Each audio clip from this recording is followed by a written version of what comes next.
All right, my next question, Pastor Steve says, are your children filled with the Holy Spirit, or does that not happen until the age of understanding, or whatever that specific age is called, age of accountability, or however you want to say it? I mean, let's see.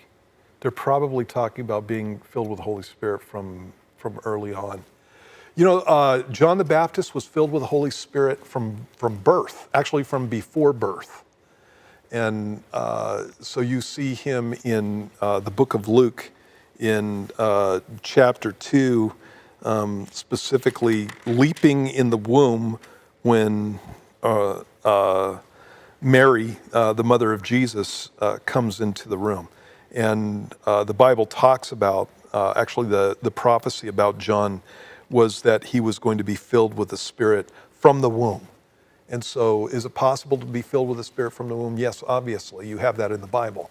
You know, as far as little kids being filled with the Spirit, you know, that's one of those things that I've seen, you know, both and, basically. So I've seen little kids who obviously weren't, who were in Christian homes. And it wasn't until they got older that they prayed for the power of the Holy Spirit in their life, and then God filled them. And then there have been other kids that from the time that they were 2 and 3 years old walking around, things are coming out of their mouth that are obviously straight from the Lord. And so I think it's one of those things that's kind of the same kind of situation that you have with salvation in older adults.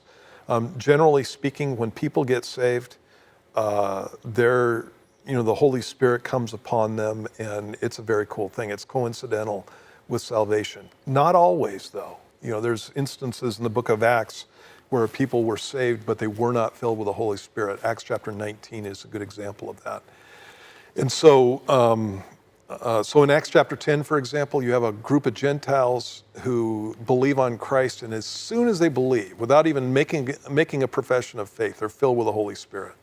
And then you have a group of Jewish believers who were followers of Jesus and who were given salvation in Acts chapter 19. And then Paul afterwards lays hands on them, fills them with the Holy Spirit. You have another example earlier on in Acts where the Samaritans had been saved and baptized and had not received the Holy Spirit yet, and waited for the apostles to come and lay hands on them. And so you have both in the Bible as far as adults go. And so I would say it would be the same thing with kids.